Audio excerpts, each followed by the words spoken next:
오늘 우리는 웨스트민스터 신앙고백서 제6장 인간의 타락과 죄의 형벌에 대해서 살펴보겠습니다.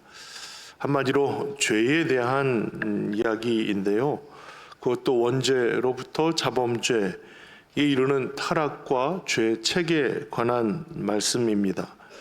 사실 죄에 대한 이야기를 다루거나 또 죄의 책에 대한 이야기를 하려고 할 때는 요즘 이런 류의 설교는 그렇게 인기가 없습니다. 그도 그럴 것이 교회를 올 때는 위로받기 위해서 교회에 왔는데 실컷 죄책감이나 무거움을 가지고 돌아가는 것을 좋아할 사람들이 없을 것이기 때문입니다.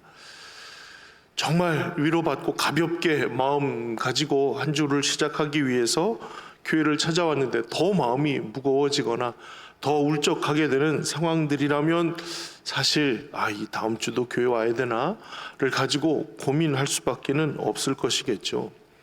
그러나 기독교의 여러 부흥기도 있고 쇠퇴기도 있고 여러 과정들을 통해서 볼 때에 그 각성기, 부흥기를 이끌었던 때의 주된 설교의 제목들, 그 내용들을 보면 회개에 있는 부분들이 많은 것을 보게 됩니다. 특별히 그 미국의 각성기를 이끌었던 조나단 에드워즈의 유명한 설교가 있습니다. 하나님의 손 안에 있는 죄인들, 진노하신 하나님의 손 안에 있는 죄인들이라는 유명한 설교가 있는데요.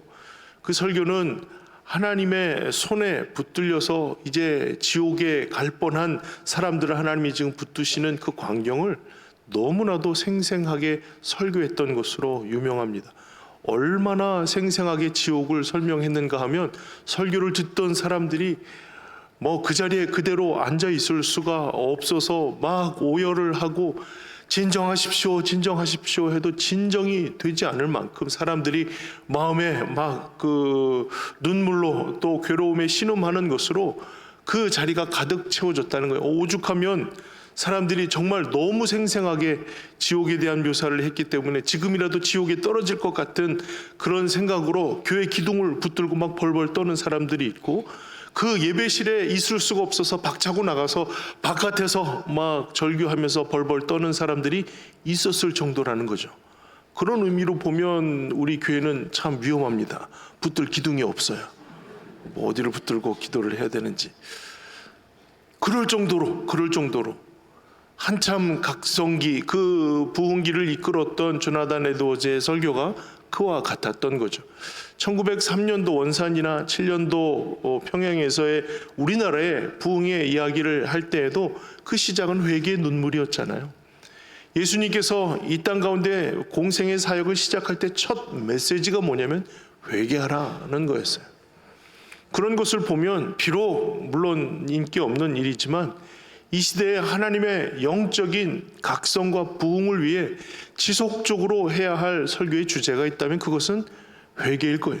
특별히 죄에 대한 통회하는 마음을 가지고 더 이상 이 죄의 길에 서지 않으리라 결정하며 결단하는 마음을 가지고 돌이켜 회개하며 눈물로 주님 앞에 나오는 일들은 지금도 우리들에게 필요하고 중요한 메시지라고 할 수가 있을 겁니다.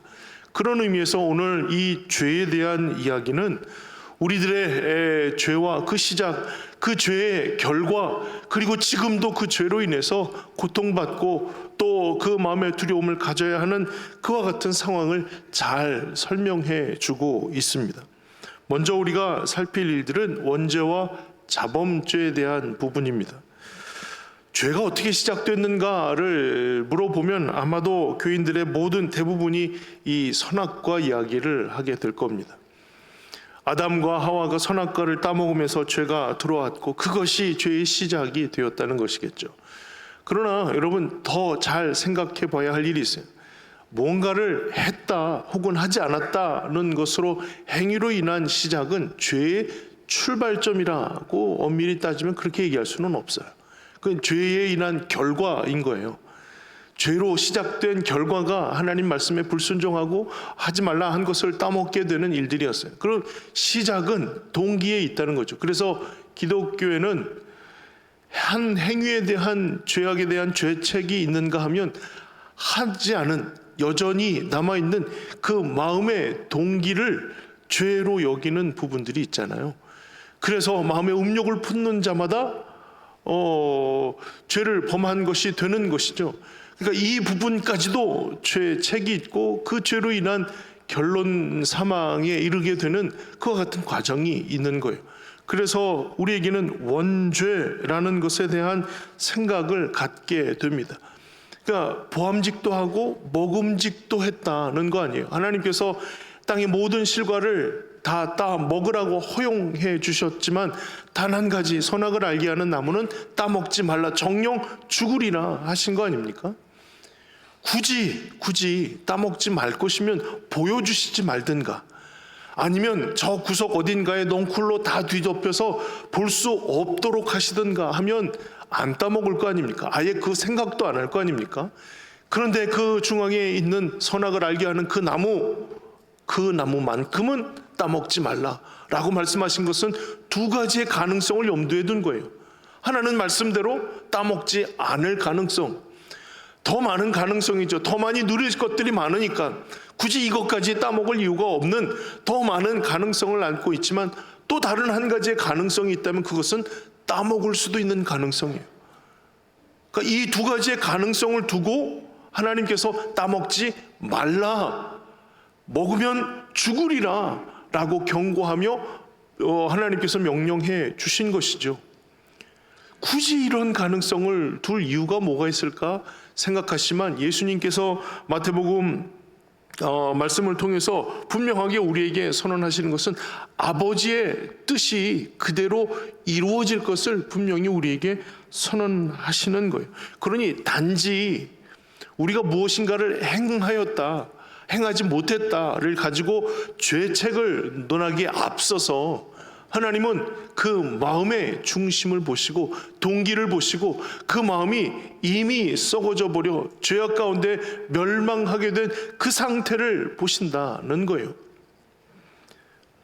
그래서 야고보서 1장 13에서 15절 보시면, 사람이 시험 받을 때 내가 하나님께 시험을 받는다 하지 말지니 하나님은 악에게 시험을 받지도 아니하시고 친히 아무도 시험하지 아니하시느니라. 오직 각 사람이 시험을 받는 것은 자기 욕심에 끌려 미혹됨이니 욕심이 잉태한즉 죄를 낳고 죄가 장성한즉 사망을 낳느니라.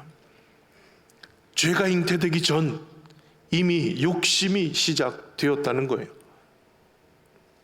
그래서 어거스틴이 원죄론을 이야기할 때 가장 처음에 출발점을 욕심이라고 이야기를 했어요. 그 욕심이 잉태하여 죄를 낳고 죄가 장성하여 사망을 낳게 되니 말이죠. 원죄에 대한 인정 혹은 원죄가 없다 인정할 수 없는 불인정에 대해서 초대 교부들의 논쟁이 굉장히 첨예했어요. 아까도 말씀드렸던 어거스틴을 중심으로 해서는 이 원죄에 대한 창세기 1장부터 시작해서 3장에 이르기까지 하나님의 창조와 타락과 구속에 대한 하나님의 약속이 있는 모든 과정들은 현실적으로 실제적으로 있었던 일이라고 믿는 거예요. 그 타락으로 인해서 언약의 대표였던 아담이 타락함으로 모든 인류에게 죄가 전가되었다는 거예요. 그런데 이것을 인정할 수 없는 사람들이 있었어요. 대표적으로 펠라기우스라는 사람인데요, 이 어거스틴과 펠라기우스 간의 이 원죄의 논쟁은 지금도 우리들이 계속 이어오는 부분들이에요. 어거스틴은 원죄를 인정하고 죄악 가운데 출생하였고 죄가 전가된다는 입장이라면 펠라기우스는 그렇지 않아요. 왜냐하면 그가 엄청나게 경건한 사람이었거든요. 그러니까 엄청나게 자신의 경건함을 가지고 충분히 하나님의 말씀을 순종함으로 내가 구원에 이를 수 있다라고 보는 거예요. 여러분 주변에 보면 그런 분들 있잖아요.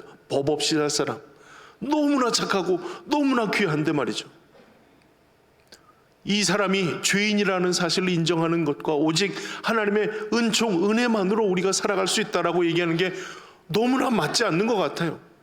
최선을 다해서 애쓰고 노력하는 사람들, 특히 갓난아이들, 얘가 무슨 죄가 있어요? 여러분 어떻게 생각하세요? 얘가 무슨 죄가 있어요?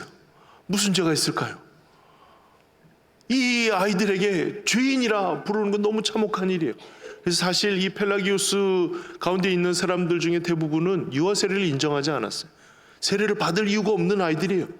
커가면서 여러 죄악들로 오염되고 모든 사람들이 그럴 거예요. 다 죄인이라고 할 때 믿는 사람들뿐만이 아니라 믿지 않는 사람들도 마찬가지로 인정하는 부분일 거예요.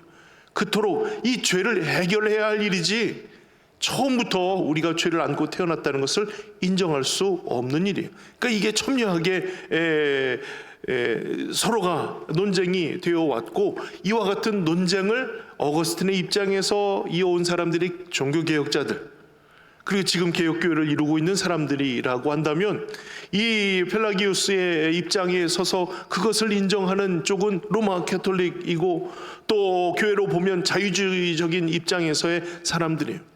대부분 이들의 입장은 뭐냐면, 어거스틴은 원죄로 말미암아, 죄로 말미암아 인생은 다 죽은 멸망의 자녀, 죄악의 죽음의 자녀가 되었다는 거예요. 선언하는 거예요. 소망이 없고 또 절망적인 상태가 되었다. 전적인 타락을 이야기한다면 이 펠라기우스의 원죄를 부정하는 일들은 가능성이 남아있다는 거예요. 훼손되었다는 거예요. 죽지 않고 다 무너져 버리지 않고 일부가 남아 있어요. 그 일부에 집중해서 최선을 다하다 보면 구원도 얻고 회복도 가능하다는 이야기예요. 그러니 전혀 다른 차원이에요. 전혀 이제 죽었다라고 하는 것에서는 뭐 치료가 필요해요. 아무리 명약이 무슨 소용이 있어요. 이미 죽었는데 말이죠. 유일한 소망이 있다면 다시 태어나는 거예요. 그러니 이 개혁교회에서는 거듭남이 참으로 중요한 의미가 되는 것이죠. 거듭남, 다시 태어나는 거예요. 그 이해할 수 없는 디모데에게 예수님께서 거듭남에 대해서 설명해 주시잖아요. 어떻게 다시 태어날 수 있습니까? 그런데요, 이 펠라기우스를 통해서 원죄를 부정하는 사람들에게 있어서는 회복이 중요한 거예요. 다 무너지지 않고 남아있으니까 이거 잘 지켜야 된다는 거예요. 이거 잘 지켜야 된다. 회복과 또 소생, 그래서 우리가 조금은 더 나은 삶을 살 수 있을 것이라는 소망, 기대, 이것이 더 중요한 의미죠. 그게 창세기 1장부터 3장까지의 내용을 실제적인 사건이라고 믿지 않아요. 그럴 수도 있는 신화적인 이야기일 뿐이라고 여기는 것이죠. 사랑하는 성도님, 전혀 다른 입장이 되었잖아요. 그런데 여기 이 말씀을 통해서 우리가 받을 수 있는 부분들은 분명 죄로 인해서 선언되는 죄책은 사망이에요. 죄로 인한 그 책임은 사망일 뿐이에요. 이미 죽은 존재들이에요. 절망적이고 아무런 희망을 발견할 수 없는 상태로 전락해 버렸다라고 하는 것이 맞는 일입니다. 여기에 소망이 있다면, 여기에 희망을 갖게 된다면 하나님의 구원의 계획이죠. 하나님 예수 그리스도를 통한 온전한 구원을 믿고 의지하며 거듭난 이들에게 주시는 새 생명의 기쁨과 감격의 순간들을 누리며 살아갈 은총을 기대하는 사람들이라는 거예요. 법 지켜서 선을 행함으로 얻을 수 있는 구원은 없습니다. 죄가 물론 하나님보다 더 큰 능력을 갖지 않기 때문에 뭐 능력이 없다라고 얘기를 할 수도 있겠지만, 결코 우리가 좌시할 수 없는, 그냥 이것을 축소시킬 수 없는 어마어마한 죽음의 권세가 있는 거예요. 공중 권세를 가지고 사망을 호령하고 있는 이의 권세 아래 들어갔다는 것은요, 단지 그냥 우리 잠자다 깨는 것처럼 여길 수 있는 것이 아니라는 겁니다. 이미 죽었어요. 그래서 제가 몇 년 전에, 코로나 오기 전에 필리핀에서 한 주간 신학교 학생들을 대상으로 하는 이야기를 같이 나눌 때, 그 교수님들이 공통적으로 하시는, 이 천주교 국가 아닙니까? 공통적으로 하시는 말씀이, 장로교 교리를 가르칠 때 제일 어려운 게 이 예정 교리하고 이 원죄라는 거예요. 이것을 설명하면 도대체 이해를 못하고 막 신학생들인데도 불구하고 막 반발을 일으킨다는 거예요. 이 장로교 교리에 대한 이야기들을 하려고 할 때에 조금은 우리도 이해하기가 어려운 부분들이 있을 수 있습니다. 어떻게 하나님의 선택이 있을 수 있을까? 이거 가지고 굉장히 이해하지 못하는 분들이 많아요. 어떻게 선택이 있을까? 하나님이 어떻게 미리 정하신단 말인가? 그리고 어떻게 원죄를 가지고 모두가 죄인이라고 할 수 있을까? 아까 말씀드렸던, 그럼 아기도 죄인인가? 죄 없이 살아가는 것처럼 보이는 저 사람도 죄인이라 정죄를 해야 하는가? 라는 일에 대한 논쟁들이 아직도 있는 상황이라는 겁니다. 그러나 성경은 분명히 죄로 인한 결과, 죄책은 사망이라는 것을 분명하게 선언하고 있습니다. 한 사람 아담으로부터 시작된 죄가 한 사람 예수 그리스도를 통하여 이 땅에 구원과 생명을 주게 되었다는 사실 또한 분명하게 선언하고 있습니다. 죽은 우리들에게는 어떤 구원의 기회, 가능성도 없습니다. 구원을 위한 하나님의 계획이 아니라면 우리는 완벽한 멸망과 사망의 처벌밖에 없는 그런 존재라는 사실을 분명하게 고백하고 또 그 죄의 결과가 얼마나 무거운 것인지를 깨달아야 하는 것이죠. 죄로 인해서 우리가 다친 게 아니에요. 죽은 겁니다. 살아날 가능성이 낮은 것이 아니라 없는 겁니다. 이것을 우리가 분명하게 기억하고 또 이와 같은 삶이었음을 분명하게 고백하는 일이 중요한 고백이라는 거예요. 게다가 더 절망적인 이야기 하나를 더 다루고 있는데 그것은 거듭난 자들도 죄의 영향을 받는다는 겁니다. 6가지의 항목이 있는데 그분 중에 5번째 항목을 보면 거듭난 자들도 이 세상에 있는 한 이러한 본성의 부패로부터 자유롭지 못하다. 그리스도를 통해 용서받고 극복되었다고 해도 그러한 본성 자체와 거기서 비롯되는 모든 행위는 엄연한 죄에 해당한다는 겁니다. 교회 다니는 사람 100이면 100 붙들고 물어봅니다. 당신 죄인입니까? 의인입니까? 라고 물어보면 내가 알고 있기는, 배우기는 나는 그리스도의 보혈의 공로로 의인이 되었어요. 그렇게 말하면서도 한쪽 구석에는 좀 캥기는 게 있어요. 그렇지 않으세요? 저만 그런가? 나만 쓰레기야? 어떠세요? 그런 마음이 있지 않으세요? 나는 의인이에요 라고 말하면서도 난 어저께도 죄를 졌는데 지금도 죄를 짓고 있는데, 죄에서 자유로울 수 없는 자신의 한 이면을 늘 우리는 기억하고 있습니다. 모두에게 마찬가지예요. 한 사람으로 죄가 들어왔고 그 죄로 인한 죄의 책임, 죄책은 누구에게나 다 사망이라고 하는 선고가 내려진 상황이에요. 그런데 내가 예수 그리스도를 만나서 거듭나게 되었어요. 그런데 여전히 죄를 짓고 있어요. 나는 분명 의로운 사람인데 죄를 짓고 있어요. 이게 어떻게 된 일일까요? 저는 이 상황에 대해서 그냥 쉽게 표현할 때 이렇게 설명을 자주 하곤 했어요. 주민등록증과 운전면허증의 차이라고 얘기를 했거든요. 어떤 의미냐면 대한민국 국민으로서의 주민등록증 혹은 여권이 나오잖아요. 그런데 운전을 하다 보니까 이제 운전을 하기 위해서 운전면허증을 땄어요. 근데 운전을 하다가 사고를 냈네요. 그러면 주민등록증이 취소가 되나요? 그렇진 않아요. 운전을 하고 있지만 늘 우리는 운전을 하며 가지고 있는 나쁜 습관들이나 또 때로는 졸기도 하고 때로는 내가 조금 더 빨리 가야겠다는 욕심이 앞서서 사고를 내기도 합니다. 그럼 때로는 운전면허가 취소되기도 하고 때로는 거기에 합당한 벌을 받기도 합니다. 물론 이것이 다 적당하고 다 맞는 비유라고는 설명드릴 수는 없겠지만, 그러나 우리의 인생이 거듭남으로 인해서 하나님의 의로운 주님의 자녀가 되었다는 사실이 취소되지 않고, 다만 그럼에도 불구하고 여전히 죄를 짓고 그 죄는 죄가 맞다라고 인정하는 그 고백은 우리가 귀담아 들어야 하는 부분이에요. 지난주에 하나님의 섭리에 대해서 다룰 때 항목 중에서 5번째 항목이 이런 항목이 있는데요. 제가 읽어보겠습니다. 지극히 지혜로우시고 의로우시고 은혜로우신 하나님은 때로 잠시 동안 자기 자녀들이 여러 가지 유혹에 치우쳐 그 마음에 부패한 대로 행하도록 버려두심으로 그들이 전에 지은 죄를 징계하시거나 그들의 심히 거짓되고 부패한 마음이 얼마나 강력한 힘을 지니고 있는지를 깨우쳐 겸손하게 하시고 늘 자신을 더욱 가까이 의지하게 하시며 더욱 깨어 앞으로 있을 모든 죄에 대비하게 하심으로써 의롭고 거룩한 목적을 이루도록 이끄신다. 죄에 대한 하나님의 섭리예요. 하나님의 이끄시는 방식이에요.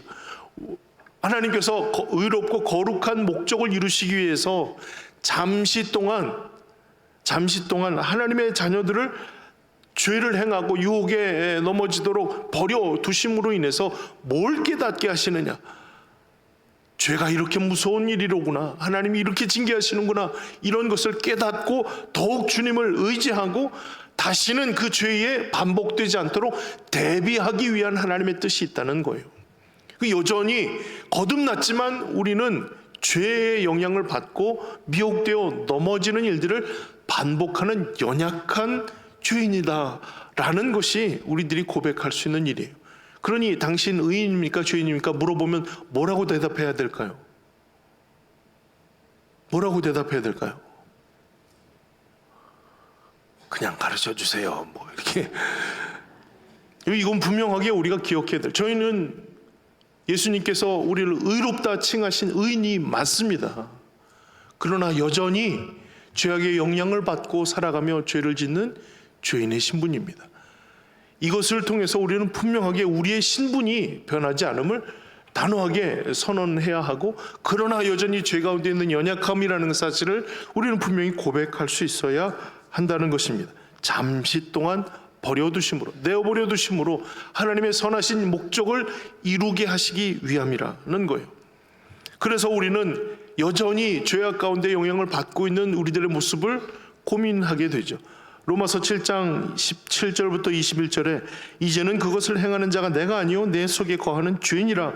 내 속 곧 내 육신이 선한 것이 거하지 아니하는 줄을 아노니 원함은 내게 있으나 선을 행하는 것은 없노라. 내가 원하는 바 선은 행하지 아니하고 도리어 원하지 아니하는 바 악을 행하는도다. 만일 내가 원하지 아니하는 그것을 하면 이를 행하는 자는 내가 아니요 내 속에 거하는 죄인이라. 그러므로 내가 한 법을 깨달았노니 곧 선을 행하기 원하는 나에게 악이 함께 있는 것이로다.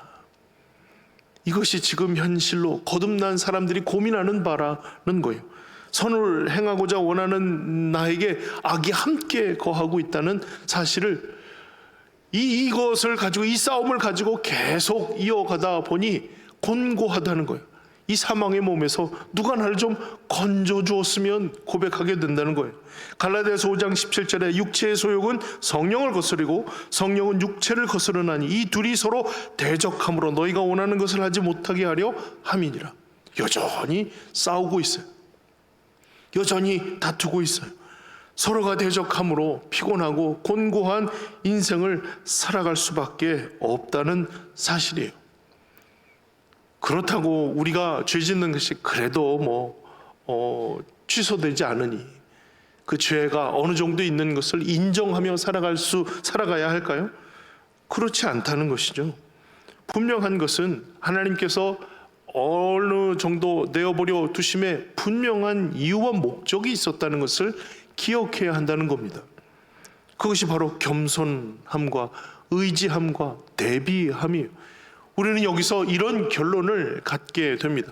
하나님 앞에 여전히 죄악 가운데에서 이미 의롭다 칭함을 받고 죄악 가운데에서 벗어날 수 없는 우리의 연약함을 가지고 깨닫고 분명하게 결단해야 할 제목들이 있다는 것이죠. 그 첫 번째가 겸손하라는 겁니다. 여러분, 결코 죄의 책을 가볍게 여겨서는 안 될 것입니다. 우리가 구분해야 될 것, 죄책감과 죄책은 다른 말이에요. 죄책감은 내 감정이에요. 죄를 짓고 난 내 무거움, 두려움 또는 미안한 마음들, 여러 가지 죄스러운 마음의 감정들이 바로 죄책감이에요. 그러나 죄책은 다른 차원이에요. 하나님이 죄에 대해서 책임을 묻는 거예요. 그러니 죄의 값은 사망이라고 했을 때 그 죄책은 값이에요.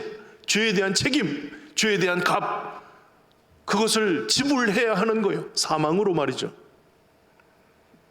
그러니까 우리가 죄의 책을, 그 사망의 일들을 결코 가볍게 여길 것이 아니라는 겁니다. 말씀을 읽고 하나님을 가까이 하는 삶을 살 때마다 우리가 가져야 될 겸손함은 바로 이사야의 고백이죠. 화로다 나여 망하게 되었도다. 입술이 부정한 중에 만군의 하나님이신 여호와를 바라보았습니다. 내가 하나님 앞에 겸손함으로 나아갈 그 첫 번째 고백은 바로 이와 같은 일들이라는 겁니다. 세리가 하늘을 우러러 하나님을 바라볼 수도 없이 웅크리고 자신의 약함을 고백하며 눈물로 나왔던 것처럼 말이죠.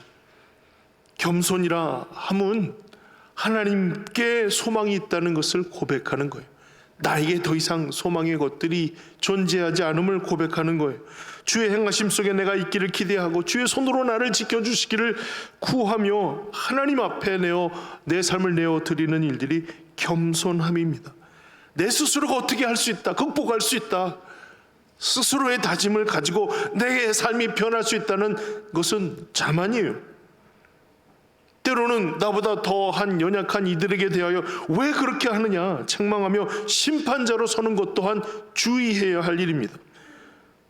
앞서거니 뒤서거니 다 똑같이 긍휼이 필요하고 하나님의 은혜가 필요한 죄인들 아닙니까?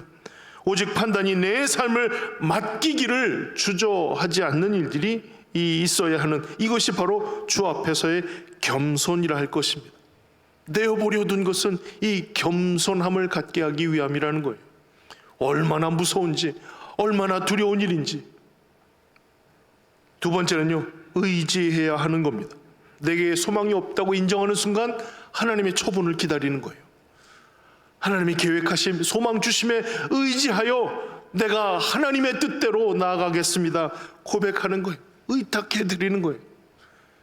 하나님의 처분을 기대하며 하나님의 모습을 살피니 우리에게 말씀을 주신 그 말씀대로의 하나님은 사랑이시라.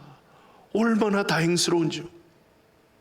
하늘을 두루마리 삼고 바다를 먹물 삼아도 그 크신 하나님의 사랑을, 한없는 하나님의 사랑을 다 기록할 수가 없어요. 이와 같으신 하나님의 사랑을 어찌 다 쓸 수가 있을까요? 저 하늘 높이 쌓아도 채우지 못할 만큼 하나님의 사랑이 너무나도 감격스럽고 기쁜 일들이에요. 그 하나님의 크신 사랑을 다 측량하지 못하고 영원히 변치 않는 하나님의 사랑 앞에 성도여 찬양합시다. 하나님을 의지하는 사람들은 이 높으신 하나님의 은혜와 깊으신 하나님의 사랑을 깨닫고 찬송하게 됩니다. 하나님을 의지하면 의지할수록 하나님 앞에 올려드릴 귀한 고백이 쌓이는 것이 바로 그런 이유일 것입니다. 사랑하는 성도 여러분, 하나님은 여전히 우리를 사랑하시고 처분을 기대할 수밖에 없는 절망적인 인생을 구원하십니다. 그 구원받은 주님의 백성들이 여전히 죄악 가운데에서 하나님을 의지할 수 있도록 하나님께 나아가 하나님을 경배하며 하나님 앞에 올려드릴 귀한 찬송의 고백 가득한 인생이 되도록 의지하게 하십니다. 주님을 의지하는 주의 성도들 되시기를 주의 이름으로 축원합니다. 그리고 마지막 한 가지는 대비하는 거라고 했잖아요. 어떻게 대비할 수 있을까요? 잠언 26장 11절에 그 개가 토한 것을 먹는 것 같이 미련한 자는 그 미련한 것을 거듭 행하느니라. 어리석기에 다시 거듭되는 미련한 짓들이 우리에게 계속 반복된다는 거예요. 그러니 다시 보암직도 하고 먹음직도 한 그 미혹하는 일들을 우리가 어떻게 거절할 수가 있을까요? 아예 쳐다도 보지 않으면 되겠죠. 근처도 가지 않으면 되겠죠. 그러나 우리가 세상을 살면서 그럴 수 없다는 것을 우리가 더 잘 알 수 있을 거예요. 쳐다볼 수 없는 자리가 없고 가지 않을 수 있는 자리가 없다는 것을 우리가 분명하게 경험하면서 살아가고 있을 거예요. 어떻게 우리가 보암직, 먹음직을 거절할 수 있을까요? 대비할 수 있는 힘을 어떻게 기를 수 있을까요? 물론 우리가 조금씩 더 자라고 성장해서 슈퍼맨이 되는 것도 우리가 기대할 수 있는 부분이겠지만, 사랑하는 성도 여러분, 하나님의 도우심을 구하는 일, 하나님이 지켜주시기를 구하는 일, 하나님께서 지혜 주셔서 구별하여 좌로나 우로나 치우치지 않을 분별할 수 있는 마음을 주시기를 구하는 일, 이것이 우리가 할 수 있는 대비의 첫 번째일 것입니다. 다행스러운 것은요, 계속해서 실패하고 실수하였던, 같은 자리에서 계속 넘어졌던 베드로에게 예수님이 주신 말씀이잖아요. 내가 이 반석 위에 교회를 세우리니 음부의 권세가 너를 이기지 못하리라. 계속 넘어질 것이지만, 앞으로도 넘어지겠지만 음부의 권세가 이기지 못할 그 귀한 주님의 교회를 이 고백 위에 세우시겠다는 거 아닙니까? 그래서 우리는 날마다 우리의 믿음의 주이신 예수 그리스도를 고백하며 주님을 의지하며 힘주시기를 은혜 주시기를, 능력 더하시기를, 지혜 주시기를 구하며 날마다 나아갈 수 있는 거예요. 그 대비한다는 것은 내 안에 살아계신 예수 그리스도를 의지하는 겁니다. 이게 어디까지 나아가느냐? 은과 금은 내게 없거니와 내게 있는 것으로 내게 주노니 나사렛 예수 그리스도의 이름으로 일어나 걸으라. 우리의 모든 인생 속에 막히는 일이 있고 또 같은 자리에서 넘어질 수밖에 없는 연약한 인생이지만 우리가 내 안에 예수 그리스도를 통하여 대비할 수 있어요. 더욱 담대히 선포하고 선언하며 하나님께서 오늘도 우리에게 주신 하나님의 마음을 가지고 믿음 가지고 살아갈 수 있도록, 믿음 가지고 견디며 일어설 수 있도록 힘주심을 의지하며 나아갈 수 있는 거예요. 때로는 담대히 그 이름으로 선포하고 하나님께서 열게 하시는, 하나님께서 온전하게 하시는 회복을 선언할 수도 있겠지요.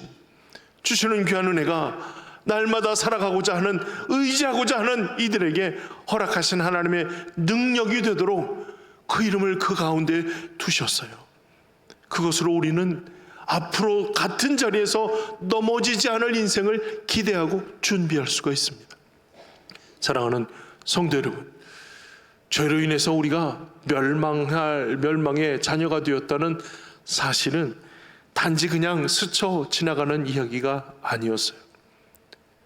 내가 그리스도를 나의 구주로 영접하고 내가 거듭나지 않았더라면 여전히 우리의 삶의 소망과 또 기대할 수 있는 일이 없는 완벽한 절망의 상태의 죄인이었음을 우리는 분명히 고백하게 됩니다. 얼마나 다행스러운 일인지요. 일찍 그리스도를 나의 구주로 영접하고 주님을 고백할 수 있게 만든 주님의 귀한 은혜가 얼마나 감격스러운지.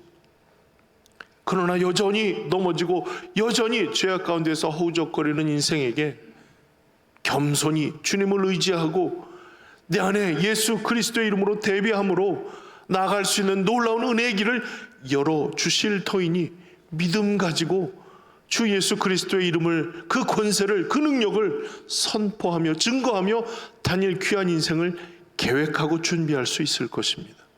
사랑하는 성도 여러분, 겸손히 주님을 의지하고 주 예수 그리스도의 이름으로 대비함으로 하나님께서 의롭고 거룩한 목적을 우리의 삶을 통해 온전히 이루어 가시도록 주의 은혜의 삶, 믿음의 삶, 경건한 삶 이어가시기를 주의 이름으로 축원합니다.